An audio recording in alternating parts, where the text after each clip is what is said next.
what's up sa inyo mga kaataw, at nagbabalik na naman tayo sa ating bike check. At ang ating guest ngayon, si Kit. Ito si Kit. Tatanungin naman natin si Kit kung ano yung bike niya at bakit yun yung mga napili niyang pyesa. Let's go. Ay. Okay. Sisimulan natin sa pinakakatawan ng bike mo. Ano yung frame mo? Ano sukat niyan? Ano to? Find na Lewis Mills na 20.75 tas 13.1 CS, ganun. Ba't yun yung sukat na ano mo? Ano? Yun kasi, yun lang yung merong available eh. Tsaka ayoko ng 20.5. Siyempre masyadong maikli. Tapos pag 21, mahaba naman. Nasa mid lang siya. Ano naman yung fork mo? Ano sukat niyan? Ito, Eklat Storm na Jordan Godwin yung signature. 20mm offset. Galing ako kasi dati ng R15, masyadong malikot. Ito medyo stable lang. Ano naman yung stem mo? Bakit yan yung napili mo at sukat? Ito, Find na Garrett Reynolds, 48mm. Ito yung napili ko kasi ito lang para nakita ko magandang front load tapos connected dun sa parts ng bike ko eh. Okay. Maganda yung stem mo. Pares kayo ni Bri, no? Oo, sa akin din galing yun eh. Pares lang sila ng stem ni Bri. So yun, dahil tapos na yung stem, sa bars naman tayo. Itong bars ko, Eklat na controller, signature ni Lewis Mills din. Ang size na ito, 9.5, wide, parang 29, 28 ata, gano'n. Kaya ito yung napili ko, sakto lang siya, yung 9.5. Siyempre, tapos na yung bar, grips naman. Ano yung grips mo?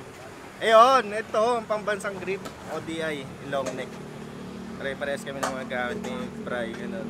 Kasi matibay talaga to. So yun, tapos na tayo sa taas ng bike mo. Ano naman yung crankset mo?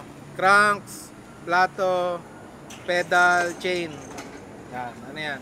Yung cranks ko, Eklat Onyx na 24mm yung spindle, tas 165mm yung length. Then yung plate naman, sprocket, Find na Reynolds na 25 feet may bash guard. Tapos Eklat na centric na pedals. Yung chain. Yung chain pala, yan? Eklat na chain, di ko alam yung pangalan niya. Basta Eklat yung chain. Eklat Kalawang. Sa ano naman tayo? Nakalimutan ko itanong sa'yo kung ano yung mo yung seat post tsaka seat mo. Yan, ano yan? Yung seat post ko, Eklat Torch na seat post, tapos Eklat Bios na all version yung seat. Mid na to, pinamid ko kay JM. Shoutout JM. Minsan napansin ko sa build mo mahilig ka sa Eklat no? Bakit Eklat? Yan.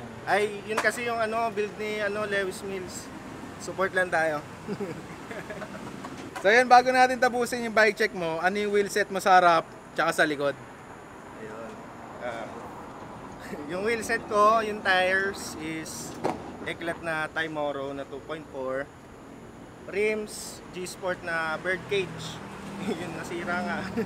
Tapos sa hubs is sa front hub is Eklat na seismic. Tapos yung coaster na convertible to cassette is Eklat shift.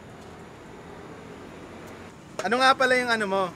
Yung mga pegs mo, hub guard, yan. Yung pegs ko Eklat Venom na plastic pegs na may Promolis yung inner core. Tapos lahat ng hub guards Eklat.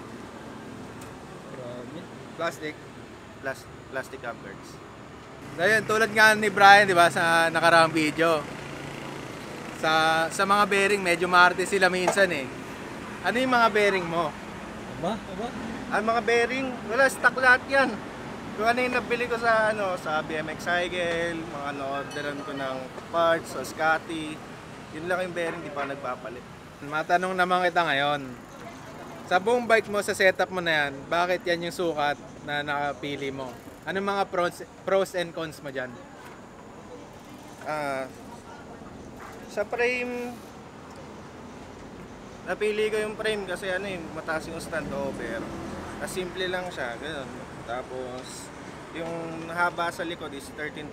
Tumatama kasi yung sapatos ko sa 12.8, gano'n, nakakailang sa likod. Tumatama yung, yung kaliwang pako. Sa bars, itong bars naman, parang masarap siya i-bar spin, gano'n. At di ako madalas nagba-bar spin. Sa fork, yan nga, hindi siya masyadong stiff. 20mm lang siya. Nasa mid lang din. Baga, balance lang. Sa cranks is Onyx 165. Sakto lang yung haba niya, masyadong maikli 160. So ayun, narinig nyo na kung ano yung bike niya. I-comment nyo sa baba kung sino yung susunod na gusto nyo makitaan ng bike check. Pwedeng ako, pwedeng si Allen, hindi natin alam kung sino. Comment nyo lang. Comment nyo lang sa baba. Yan lang. Salamat sa panood and peace. Hinawala yung babay ko. Bye-bye!